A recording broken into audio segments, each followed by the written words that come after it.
நாங்கள் வந்து ஜமாத்தை நேசிக்கிறோம், எங்களோட உறவுகளெல்லாம் நேசிக்கிறோம்.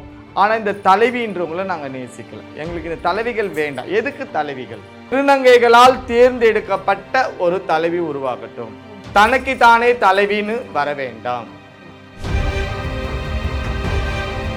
அப்புறம் கிலோவா நகை நட்டு வாங்கி போட்டுக்கிறது.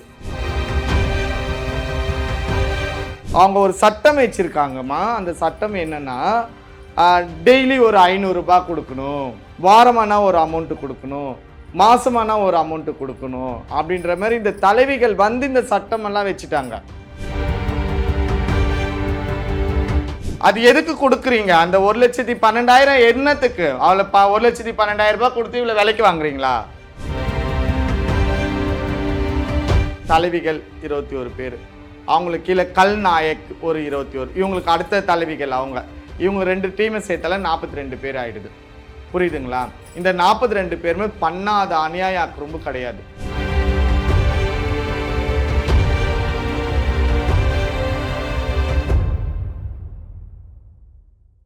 ரிஃப்ளெக்ட் நேயர்களுக்கு வணக்கம். இன்னைக்கு நம்ம கூட ஜமாத் சிஸ்டம் பற்றி நிறைய விஷயங்களை உடைச்சு பேசிட்டு இருக்கிற திருநங்கை மந்த்ரா அம்மாவும் அவங்க கூடவே இணைஞ்சு அவங்களுடைய மகளான மோனி அவர்களும் நம்ம கூட இணைஞ்சிருக்காங்க. அவங்க கூட பேசி நம்ம நிறைய விஷயங்களை கேட்டு தெரிஞ்சுக்க போகிறோம். வாங்க பேசலாம். வணக்கம் அம்மா. வணக்கம். வணக்கம். ஃபஸ்ட்டு வந்து ஜமாத் சிஸ்டம் பற்றி நீங்கள் தான் நிறைய விஷயங்களே இப்போ வந்து ரொம்ப உடச்சி வெளியே பேசிகிட்டு இருக்கீங்க. எங்களுக்காக ஒரு டைம் ஜமாத் சிஸ்டம் அப்படின்னு என்னன்னு சொன்னீங்கன்னா நல்லாயிருக்கும். அதாவது ஜமாத் சிஸ்டம்னாக்கா இதுக்கு எங்களுக்கு முன்னாடி நிறைய பெரியவங்க எல்லாமே வந்து இதை கொண்டு வந்திருக்காங்க. ஜமாத் சிஸ்டம்லாம் நல்ல முறையில் நல்லபடியாக தான் போயிட்டு இருந்திருக்கு. என்னை பொறுத்த வரைக்கும் ஜமாத்துன்றது வந்து எங்கள் மக்கள் அனைவரும் ஒன்று சேர்ந்து ஒரு பெரிய கும்பல் இருக்குமோ அதுக்கு பேர் ஜமாத்துன்னு சொல்லுவோம். அதில் வந்து எங்களுக்கு என்ன ஒரு கஷ்டம் நஷ்டம் எது வந்தாலும் எங்களுக்கு மூத்தவங்கக்கிட்ட நாங்கள் பேசி இது பண்ணுவோம். எனக்கு வந்து ஜமாத்துன்றதை விட உறவுகள் எனக்கு ரொம்ப பிடிக்கும். இப்போ நான் அம்மா, பொண்ணு, பேத்தி, மருமகள் இந்த மாதிரி உறவுகள் வந்து எங்கள் எல்லாரையுமே நல்லாவே வச்சுட்டு இருந்தது. சரிங்களா? அதுவும் அந்த இது ஜமாத்தில் சேர்ந்து தான் இருக்கோம். அப்போ எங்களுக்கு வந்து நல்லா இருந்தோம் கொண்டோம். இப்போ ஒரு 3 இயர்ஸாக என்ன பண்ணியிருக்காங்கன்னா, ஜமாத்தையும் தாண்டி தலைவிகள் அப்படின்னு சொல்லி ஒரு 21 நபர்கள் வந்து உருவாகியிருக்காங்க. நாங்கள் வந்து ஜமாத்தை நேசிக்கிறோம், எங்களோட உறவுகளெல்லாம் நேசிக்கிறோம். ஆனால் இந்த தலைவின்றவங்கள நாங்கள் நேசிக்கலை. எங்களுக்கு இந்த தலைவிகள் வேண்டாம். எதுக்கு தலைவிகள்? ஏன் தலைவிகள்? புரியுதுங்களா? ஒரு அம்மாவா ஒரு குரு இருந்து எங்களை வழிநடத்தினாலே நாங்கள் அதுக்கேற்ற மாதிரி பணிஞ்சு எல்லாம் வாழ போகிறோம். ஒரு குரு அம்மான்றவங்க எங்களுக்குலாம் கெடுதலான ஒரு இதில் தள்ள போகிறாங்க. அது ஒரு தலைவி தான் வந்து எங்களை வழி நடத்தணுன்றது வேண்டாம். தலைவர்கள் வந்து அப்படி என்ன உங்களை வந்து கொடுமைப்படுத்துறாங்க? என்ன பண்ணலைன்றதை தான் நாங்கள் சொல்லணும். இப்போ ஒரு 3 வருஷத்துக்கு முன்னாடி பார்த்தீங்கன்னா இந்த தலைவிகள்ன்றது யாருமே கிடையாது, உறவுகள் மட்டும்தான் இருந்துச்சு. அந்த உறவுகளில் எல்லாருமே நல்லாவே பயனடைஞ்சு வந்துட்டு இருந்தோம், எல்லாமே நல்லாவே இருந்தோம். ஆனால் இப்போ இந்த 3 வருஷ காலமாக தலைவிகள்னு வந்துட்டு எங்களால் ஃப்ரீடமாக வாழ முடியல. அவங்க ஒரு சட்டம் வச்சுருக்காங்கம்மா. அந்த சட்டம் என்னென்னா, டெய்லி ஒரு 500 ரூபாய் கொடுக்கணும், வாரமானா ஒரு அமௌண்ட்டு கொடுக்கணும், மாசமானா ஒரு அமௌண்ட்டு கொடுக்கணும் அப்படின்ற மாதிரி இந்த தலைவிகள் வந்து இந்த சட்டமெல்லாம் வச்சுட்டாங்க. இதுக்கு முன்னாடி அப்படிலாம் இல்லையே. தலைவிகள் அப்படிங்கிறவங்க எப்படிமா உள்ள வந்தாங்க? எப்படி வந்தாங்கனாக்கா, இப்போ வந்து ஒவ்வொரு ஏரியா, அதாவது சென்னையில் வந்துட்டு பார்த்தீங்கன்னா ஒரு 7 வீடு இருக்குது. அந்த 7 வீடுன்றது வந்து பெரியவங்க, இப்போ மூத்தவங்க பெரியவங்கன்ற மாதிரி ஒரு 7 வீடு. அந்த 7 வீட்டுக்கு கீழே வந்து ஒரு கும்பல் இருந்துகிட்டே இருக்கும். சரிங்களா? அப்போ அதை என்ன பண்ணிட்டாங்க, அது எங்களுக்கு அந்த 7 வீட்டில் மூத்த திருநங்கைகள்லாம் இருந்த காலகட்டத்தில் நாங்கள் எல்லாருமே நல்லா அவங்களோட வழிமுறைகளை நாங்கள் நல்லா இருந்தோம். இப்போ அந்த மூத்த திருநங்கை மறைஞ்சதுக்கு அப்புறம் அந்த வீட்டில் அடுத்த ஸ்டெப்பில் யார் இருக்கிறாங்களோ அவங்க என்ன பண்ணிட்டாங்க, தலைவிகளாக வந்துட்டாங்க. அம்மாவாக இருந்த இடத்துக்கு இவங்க தலைவியாக வந்துட்டாங்க. தலைவியாக வந்துட்டு இவங்க சில ரவுடி பசங்கள்லாம் கைக்குள்ளே வச்சுக்கிட்டு இவங்களுக்கு இப்போது நான் இருக்க அம்மாவாக இருக்கேன், என் பொண்ணு இருக்கா, இது போக இவங்க என்ன பண்ணுறாங்க, இவங்களோட மறைவுக்கு பிறகு கல்நாயக்குன்னு ஒருத்தவங்களை தேர்ந்தெடுத்து இவங்களை இப்போவே ரெடி பண்ணி வச்சுருக்காங்க. இவங்க கொள்ளடிச்சதெல்லாம் போதும், அடுத்து அவங்க கொள்ளடிக்கணுன்ற மாதிரி ரெடி பண்ணி வச்சுருக்காங்க. ஏன் அது?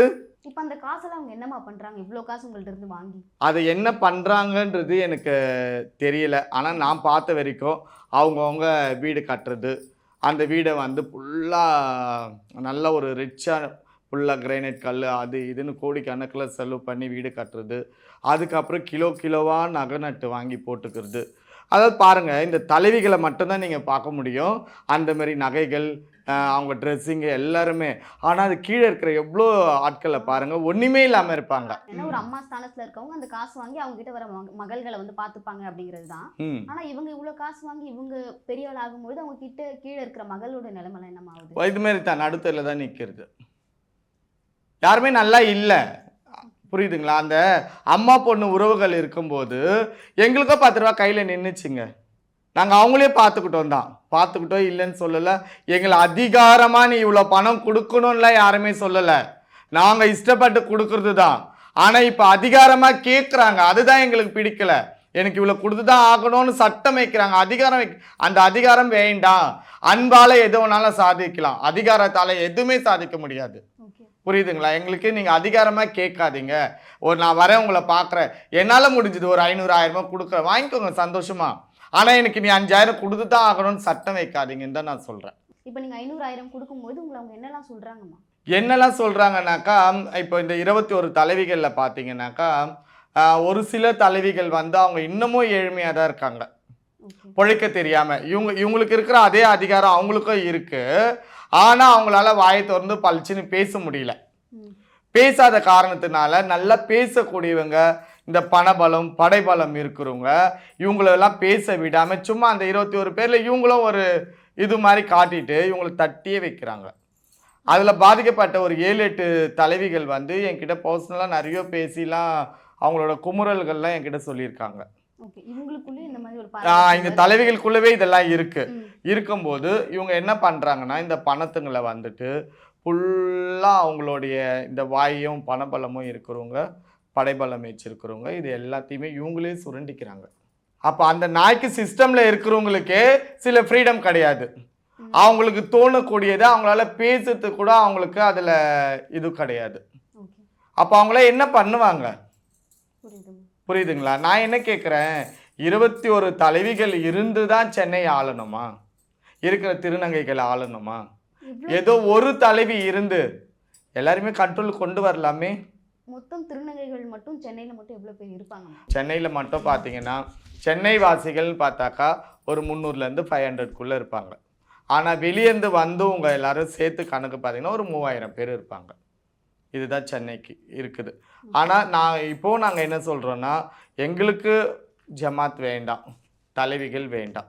அதையும் மீறி தலைவிகள்னு ஒன்று உங்களுக்கு தேவைப்படுது, மற்ற திருநங்கைகளோட ஒப்பீனியன் இருக்குதுன்னாக்கா, திருநங்கைகளால் தேர்ந்தெடுக்கப்பட்ட ஒரு தலைவி உருவாகட்டும்.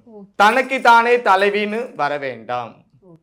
3000 பேர் இருக்கோமா, 3000 பேர் நம்மளுக்குள்ள பேசியில் ஒரு எலெக்ஷன் ஏதோ ஒன்று வச்சுட்டு நம்ம தேர்ந்தெடுத்த ஒருத்தவங்க தலைவினால் மகிழ்ச்சி, எனக்கும் அது ஓகே. இப்போ சென்னையில் மட்டும்தான் இந்த மாதிரி திருநங்கைகளுக்குன்னு ஒரு தலைவின்னு வச்சுருக்காங்களா, இல்லை மற்ற இது டிஸ்ட்ரிக்ட்ஸ்லையும் அந்த மாதிரி இருக்கு? எல்லா ஊர்லேயும் இருக்குது. தமிழகத்தில் ஃபுல்லாக எல்லா மாவட்டங்கள்லேயும் தலைவிகள்லாம் இருக்காங்க. அதாவது இப்போ எல்லா மாவட்டத்திலையும் தலைவிகள் இருக்காங்க. ஆனால் எல்லா மாவட்டத்திலையும் 21 தலைவின்னு கிடையாது. ஒரு மாவட்டத்துக்கு ஒரு தலைவி தான். சென்னைக்கு மட்டும்தான் 21 தலைவி இருக்காங்க. எல்லாருக்குமே கஷ்டமாக இருக்கிறதே அது ஒரு விஷயம் தான். ஆமாம், இது ஒரு விஷயம். இப்போ வந்து நாங்கள் வந்து சில கோரிக்கைகள்லாம் வச்சு கடந்த ஒரு 48 நாள் 49 நாளாக இந்த பிரச்சனை போயிட்டு இருக்கு. இந்த பிரச்சனைக்கு ஒரு முடிவே இல்லாமல் தான் போயிட்டு இருக்கு. சரிங்களா? நாங்கள் ஒரு சைடு பேசுகிறோம், அவங்க ஒரு சைடு பேசுகிறாங்க, நடுவில் ரவுடிசம் வந்து பேசுது. ரவுடிஸ்லாம் வந்து உங்களை என்னெல்லாம் சொன்னாங்க, என்ன திட்டினாங்களா, மிரட்டினாங்களா? அது எல்லாமே நடந்தது ஆரம்பத்தில். நான் ஆரம்பத்தில் முதல்ல இதை பற்றி பேசின அந்த ஒரு வாரம் எனக்கு நிறைய ரவுடி பசங்க கிட்டேருந்து ஃபோனு, என்னால் தனியாக வெளியே போக முடியல, ஒரு பயம், இது எல்லாமே இருந்தது. அதுக்கப்புறம் நான் காவல்துறைக்கிட்ட இது பண்ணி நிறைய இதுவெல்லாம் போட்டு இப்போ வந்து எனக்கு எது வந்தாலும் நான் ரெக்கார்டு எடுத்துறேன். அதனால இப்போ வந்து ஃபோனில் எனக்கு எதுவுமே வரல. ஃபோன் பண்ணி திட்டுறல, வெட்டிடுவேன் குத்திடுவேன்ற மாதிரியான ஒரு இதுவெல்லாம் இருந்துச்சு. இல்லை, அதெல்லாம் எதுவுமே நடக்கலை. நான் ஏன்னா வெளியே எங்கேயும் போகல, நான் வீட்டுக்குள்ளே இருக்குது. அப்படி என் வீட்டுக்கு பக்கத்துலேயே போலீஸ் ஸ்டேஷனு, அதனால எந்த ஒரு இதுவுமே இல்லை. அது இல்லாமல் இப்போ நான் கொஞ்சம் கேமராலாம் செட் பண்ணி வச்சுருக்கேன் வீட்டாண்ட, அதனால அந்த மாதிரி இது எதுவுமே நடக்கலை. ஆனால் ஃபோன் மூலிமா எனக்கு நிறைய மிரட்டல்கள்லாம் வந்துட்டு இருந்தது. இப்போ இது பேசிக்கிட்டே இருக்க இப்போ ஒரு முடிவுக்கு அவங்க வந்திருக்காங்க. உனக்கு என்ன வேணும், உன்னோட கோரிக்கைகளை சொல்லு, நாங்கள் நிறைவேற்றுறோம். அப்படி எனக்கு அதிலெல்லாம் நம்பிக்கை கிடையாது. இவங்க நிறைவேற்றுவாங்கன்ற நம்பிக்கைலாம் எனக்கு கிடையாது. அப்படி அதில் சும்மா கண் துடைப்பு. கொள்ளை அடிக்கிறவங்க கொள்ளை அடிச்சுட்டாம இருப்பாங்க. அது எப்படி எனக்காக வந்து கொள்ளை அடிக்கிறதெல்லாம் நிறுத்திடுவாங்களா? ஓகே. இப்போ இந்த பிரச்சனையில இருந்து வெளியே வரதுக்காக அவங்க சொல்றாங்க. சொல்கிறாங்க. அது வந்து முழுமையான இருக்காது. அதில் எனக்கு நம்பிக்கையும் கிடையாது. சரி. ஏன்னா இப்போ என்னோட கோரிக்கைகளை நான் வச்சுருக்கேன். நான் என்ன சொல்லியிருக்கேன்னாக்கா, இப்போ வந்து முக்கியமாக ஒரு பேரண்ட்ஸை விட்டு ஒரு திருநங்கை வந்து ஒரு திருநங்கை கிட்ட நாடி வரும்போது, அந்த திருநங்கைக்கு 18, 19, 20 வயசாக இருந்தால் ஒரு 2 வருஷம் அவளை ஃப்ரீயாக வாழ விடுங்க. வாழ விட்டுட்டு 21வது எப்படி ஒரு பொண்ணுக்கு வந்து 21 வயசு தான் திருமண வயசுன்றமே, 21வது வயசில் அவள் விருப்பப்பட்டு இந்த வாழ்க்கையை ஏற்றுக்கிட்டால் சர்ஜரிக்கு முக்கியத்துவம் கொடுங்க. அது வரைக்கும் அவளுக்கு வந்து படிப்புக்கோ இல்லை அவங்க குடும்பத்தில் ஏதோ ஒரு ஃபேமிலி கவுன்சிலிங் மாதிரி ஏதாச்சும் கொடுத்து குடும்பத்தோடு சேர்க்கறதுக்கோ முயற்சி பண்ணுங்க. ஓகே. இந்த மாதிரி செஞ்சாக்கா அந்த திருநங்கையோட வாழ்க்கை தரம் மாறும். ஆமா. புரியுதுங்களா? மாறும். ஒன்று நல்லா படித்து ஆளாகலாம், இல்லை குடும்பத்தோடு இருக்கும்போது சில தவறான தொழில்களோ தவறான இதுவில் போகிறது தடுத்து நிற்கலாம். இந்த மாதிரியான இது பண்ணுங்கன்றது ஒரு கோரிக்கை கொடுத்துருக்கேன். ரெண்டாவது வந்து நம்ம ஜமாத்தில் என்ன சொல்கிறாங்கன்னா, ஒரு வீட்டிலேருந்து இன்னொரு வீட்டுக்கு ஒரு திருநங்கை போயிட்டால் அவங்களுக்கு வந்து சர்ஜரி பண்ணவங்களா இருந்தால் 1,12,000 ரூபாய் கொடுக்கணும். ஓகே. இப்போ நீங்க தான் வந்து இப்போ எனக்கு பண்றீங்க அப்படின்னா நான் உங்களுக்கு வந்து 1,12,000 ரூபாய் தரணும். ஆமாம், நீங்கள் தர வேண்டியதில்லை. ஆ. இப்போது மோனி வந்து என் பொண்ணு. ம். இப்போ எனக்கு அவளுக்கு ஒரு மன கஷ்டம். மோனிக்கு என்னை பிடிக்கல. மோனி இன்னொரு வீட்டுக்கு போகிறான். போகும்போது அவங்க வந்து நம்மளுக்கு 1,12,000 ரூபாய் கொடுப்பாங்க. ஓகே. அது ஏன் கொடுக்குறாங்கன்றது எனக்கு தெரியல. அதுக்கு ஒருத்தவங்க ஒரு விளக்கம் கொடுத்துருந்தாங்க. அதை பற்றி நான் அப்புறமா சொல்கிறேன். அந்த 1,12,000 ரூபாய் எனக்கு செட்டில்மெண்ட்டுன்னு சொல்லி கொடுப்பாங்க மோனிக்காக. அது இனிமேல் இருக்கவே கூடாதுன்ற நான். அது எதுக்கு கொடுக்குறீங்க? அந்த 1,12,000 என்னத்துக்கு? அவளை 1,12,000 ரூபாய் கொடுத்து இவ்வளோ விலைக்கு வாங்குறீங்களா? நீங்க அந்த காசுக்காக அது உங்களுக்கு பண்ணலன்னு சொல்லி விலைக்கு வாங்குறீங்களா? எனக்கு அது பிடிக்கல. ஏன் அந்த பணம் கொடுக்கணும்? சரி, அப்படி நீங்கள் 1,12,000 ரூபாய் கொடுக்குறீங்கன்னா மோனிக்கிட்ட எந்த ஒரு எதிர்பார்ப்புமே இல்லாமலா கொடுக்குறீங்க? அப்படி கொடுத்து அவங்கள வாங்கிட்டு போய் வேற வேலைக்கு பயன்படுத்த. இதுதான் சொல்கிறேன். நான் என்னன்றேன், என்னை பிடிக்கலன்னு உங்ககிட்ட வந்துட்டாளா, நீ எனக்கு பணம் தர வேண்டியது இல்லை, வேண்டாம். இதை நான் பேசினேன். சர்ஜரி பண்ணாதவங்களா இருந்தால் 26,000 ரூபாய் கொடுக்குறாங்க. ஓகேங்களா? இதெல்லாம் வேண்டாம், விட்டுடுங்கன்னு சொல்லிருந்தா அதுக்கு அவங்க என்ன பண்ணாங்க, ஒரு சின்ன சின்ன அட்ஜஸ்ட்மெண்ட் எல்லாம் சொல்லிட்டு அந்த முக்கியமான தலைவிகள் வந்து இதை வந்து நாங்கள் குறைச்சிடுறோம், 1,12,000 வந்து 51,000 ஆக்கிடுறோம், 25,000 ரூபாவை 11,000 ஆக்கிடுறோம், இதை நாங்கள் வந்து இப்போதைக்கு குறைக்க தான் முடியும் அப்படின்ற மாதிரி சொல்லியிருக்காங்க. அதுக்கு உத்தரவாதமும் கொடுத்துருக்காங்க, எனக்கு எழுதியும் கொடுத்துருக்காங்க. மூத்த திருநங்கைகள் 21 திருநங்கைகளும். இதெல்லாம் எப்படி உங்களுக்குள்ளே நடந்துச்சா இல்லைன்னா போலீஸ் ஸ்டேஷன்ல எதனா வச்சு பேசினதா இல்லை நீங்களே உங்களுக்குள்ளே? இல்லை, போலீஸ் ஸ்டேஷனில் தனிப்பட்ட ஒரு இடத்துல உட்காந்து ஒரு 1 hour நாங்கள் முதல்ல இதெல்லாம் பேசினோம். பேச்சுவார்த்தைக்கு வந்து அவங்க தான் உங்களை கூப்பிட்டாங்க? ஆமாம், அவங்க தான் கூப்பிட்டு வச்சு பேசினாங்க. பேசும்போது இந்த அதிகமான இருந்த அமௌண்ட்டுகளை குறைச்சிருக்கேன். இப்போ நான் வந்து 1,12,000 வந்து 51,000 ஆக்கியிருக்கேன், 26,000 ரூபாவை 11,000 குறைச்சிருக்கேன். சரிங்களா? இதுக்கு அந்த திருநங்கைகள் தலைவிகள் எல்லாருமே உறுதி அளிச்சிருக்காங்க. அதுக்கப்புறம் வந்துட்டு என்ன பண்ணுறாங்கன்னா, ஒரு திருநங்கை ஒரு தவறு செஞ்சிட்டால் உடனே ஒரு படபலத்தை காட்டுறாங்க, ஒரு பெரிய எண்ணிக்கை, ஒரு கும்பல்களை காட்டுறாங்க. அந்த கும்பலை இட்டுன்னு போய் அவங்க வீட்டாண்ட போயிட்டு அந்த திருநங்கையை அடிக்கவோ, வீட்டில் இருக்க சாமான்சேட்டெல்லாம் உடைக்கிறது, அக்கம் பக்கத்தில் அசிங்க பண்ணுறது, துணியெல்லாம் இந்த மாதிரியான அராஜகங்கள்லாம் இப்போ பண்ணிட்டு இருக்காங்க. இனி வரும் காலத்தில் இதெல்லாம் இருக்கக்கூடாது. திருநங்கைகளுக்குள்ளவே அவங்களே இந்த மாதிரி பண்ணி. ஓகே, புரியுதுங்களா? இனி வரும் காலத்தில் இதெல்லாம் இருக்கக்கூடாது. ஒரு திருநங்கை தவறு செய்தால் தலைவின்னு இருக்கீங்கல்ல, தலைவி அதுக்காக தானே இவ்வளோ இது பண்றீங்க. உங்ககிட்ட வர வைங்க, தவறு செஞ்ச திருநங்கை ஜமாத்துக்கு வர வைங்க. வர வச்சு என்ன ஆச்சு, என்ன பிரச்சனைன்னு முதல் கேளுங்க. அவ சைடு இருக்கிற நியாயத்தை சொல்லுறதுக்கு அவளுக்கு ஒரு வாய்ப்பு கொடுங்க, சொல்லட்டும். அதுக்கப்புறம் இந்த தலைவிகள் சேர்ந்து அதுக்கு என்ன ஒரு முடிவு எடுக்கணுமோ எடுத்து அது சுமூகமாக முடிக்க பாருங்க. வீடு ஏறி போய் அசிங்கம் பண்ணுது. ஒரு திருநங்கைக்கு ஒரு வீடு கிடைக்கதே கஷ்டமா? புரியுதுங்களா? ஒரு 10 100 வீடு ஏறி இறங்கணும்னா அதில் ஏதோ ஒரு ஹவுஸ் ஓனர் தான் ஏற்றுக்குன்னு வீடு கொடுப்பாரு. அவரும் சும்மா கொடுக்க மாட்டார், சில சிஸ்டம்லாம் போட்டு வைப்பார். நீங்கன்னா நீங்கள் தான் இருக்கணும், உங்களை தேடி யாரும் வரக்கூடாது, போகக்கூடாது, இந்த டைம்னா இந்த டைமுக்கு தான். இந்த மாதிரியான ஒரு கஷ்டப்பட்ட ஒரு காலத்தில் நீங்கள் வீடு ஏறி போய் அமுக்கல. இப்போ என் வீட்டாண்டெல்லாம் 150 பேர் வந்தாங்க. சொந்த வீடா இல்ல நீங்க வாடகை வீட்ல? என்னது சொந்த வீடு. ஓகே. சொந்த வீடுன்றதுனால எனக்கு பிரச்சனை கிடையாது. சரிங்களா? இருந்தாலும் எனக்கு அசிங்கம் தானே. பிரச்சனை கிடையாதுன்னா வீட்டு லெவலில் பிரச்சனை இல்லை. அக்கம் பக்கத்தில் இருக்கவங்களே என்ன நினச்சிருப்பாங்க, அந்த ஏரியாவில் நான் ஒரு நல்ல பேர் எடுக்கிறதுக்கு எவ்வளோ கஷ்டப்பட்டிருப்பேன் இந்த 45 வயசுக்கு சொல்லுங்க. எல்லாத்தையுமே ஒரு நிமிஷத்தில் உடைச்சிட்டு போயிட்டீங்க. சரி, என்ன தப்பு பண்ணிட்டோம்? என்ன உங்களுக்கு பேசிட்டோம்? நீங்கள் பண்ணுற அநியாய அக்குறும்புகளை வந்து நான் பேசுனது உங்களுக்கு தப்பாக பட்டுச்சா? சரி, தப்பாக பட்டதா கூட இருக்கட்டும். என்ன ஜமாத்துக்கு கூப்பிட்டுல, ஜமாத்து வேணும், தலைவிகள் வேணும், ஜமாத் சிஸ்டம் இருக்கிறதுனால தான் இந்த மாதிரிலாம் இல்லாமல் எல்லாம் நல்லபடியாக போயிட்டு இருக்குன்னு சொல்கிறீங்களே, அப்போ இதுதான் ஜமாத் சிஸ்டமா? ஒருத்தர் வீட்டாண்ட போய் 100 150 பேர் போகிறது, அதில் ஒரு தலைவி சொல்கிறாங்க, அவனை போய் அடிங்க, அவன் கையை ஒடிங்க, காலை ஒடிங்க, அவனை வாரி போட்டுன்னு வாங்க. இதுதான் தலைவிங்க பேசுறதா? இப்போ உங்களுக்குள்ளேயே பிரச்சனை அப்படின்னும் பொழுது, இப்போ உங்களுக்குள்ள ஒரு திருநங்கை தான் போயிட்டு தலைவர்கிட்ட வந்து சொல்றாங்க இந்த மாதிரி பிரச்சனைன்னு சொல்லி, அதையே வந்து உங்களுக்குள்ள ஒரு கான்வர்சேஷனா இல்லாம தலைவி கிட்ட போகுது ஒரு பிரச்சனையானது. அப்போ அவங்களுக்கு வந்து உங்களை எதனா பண்ணணும் அப்படின்ற நோக்கம் இருக்க போய் தான் அவங்கள்ட்ட போறாங்க. அவங்க எதுவும் காசு கொடுப்பாங்களா அவங்களை அட்டாக் பண்றதுக்கு? இல்லைன்னா அது வந்து தலைவி கிட்ட போனாலே அவங்க உங்களை அட்டாக் பண்றது தான் அடுத்த ஸ்டெப்பா பண்றாங்களாமா? அதாவது என்னன்னாக்கா, தலைவிகள் 21 பேர், அவங்களுக்கு கீழே கல் நாயக் ஒரு 21, இவங்களுக்கு அடுத்த தலைவிகள் இவங்க 2 டீமை சேர்த்தால 42 பேர் ஆயிடுது. புரியுதுங்களா? இந்த 42 பேருமே பண்ணாத அநியாய அக்குறும்பு கிடையாது. அது மீறி நாங்கள் எதனா ஒன்று கேட்டோம்னா இவங்களுக்குள்ளே தான் அது வரும். அப்போ இவங்களுக்குள்ளே உட்காந்து பேசி அவங்கள என்ன பண்ணுறது, நியாயம் கேட்குறவங்கள வாழ விடாமல் ஆக்குவாங்க. நீ நியாயம் கேட்காம கம்முன்னு இருந்தீன்னா நீ நல்லவன். இந்த 42 பேர் கூட நீயும் ஒரு மிங்கிள் ஆகிடலாம். நீ ஏதாச்சும் எடுத்து பேசிட்டீங்கன்னாக்கா இந்த வீடு ஏறுத்து அநியாயம் பண்ணுறது, அக்குறும் பண்ணுறது, இது எல்லாமே நடக்கும். தலைவிகள்கிட்ட ஏன் இது போகுது அப்படின்னாக்கா, தலைவிகளும் சென்னையில் தானே இருக்காங்க.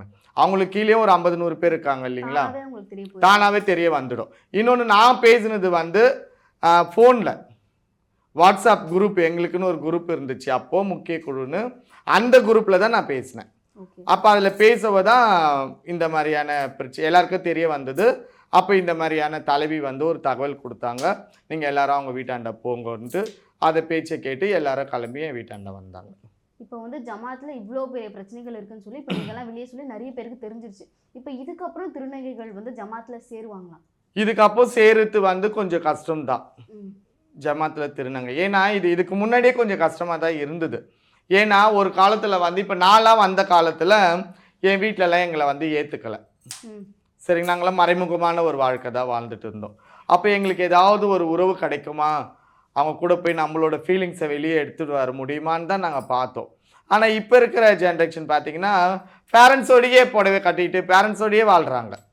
குடும்பம் இப்போ நல்லா ஏற்றுக்குச்சு, நல்லா ஒரு அளவுக்கு விழிப்புணர்வு கிடைச்சிருக்கு, ஏற்றுக்கிட்டாங்க, கொண்டாங்க. அதனால் இனி வருத்து வந்து இந்த தலைவிகளுக்கு வந்து திருநங்கைகள் சேருது கம்மியாக தான் இருக்கும். சரிங்களா?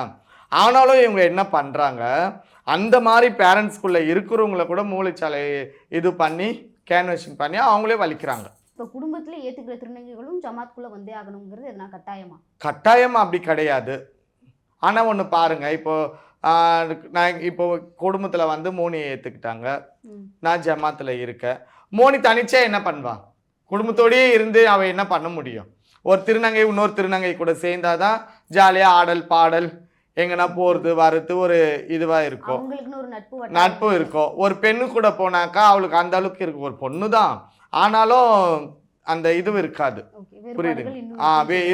நிறைய இருக்கும். ஸோ அந்த மாதிரி இருக்கிறதுனால ஜமாத்தில் வந்து பழக ஆரம்பிக்கிறாங்க. பழக தான் தெரியும் இந்த ஜமாத்தோட லட்சணம் அனைத்துமே. ஏன்டா இதுக்குள்ளே வந்தோன்ற மாதிரி ஒரு இக்கட்டான ஒரு நிலவரத்தில் தள்ளப்படுது. இப்போ ஜமாத் மூலமாக திருநங்கைகளுக்கு என்னென்ன விஷயங்கள்லாம் பண்ணுவாங்க பொதுவாக? ஒரு விஷயமும் பண்ணலை.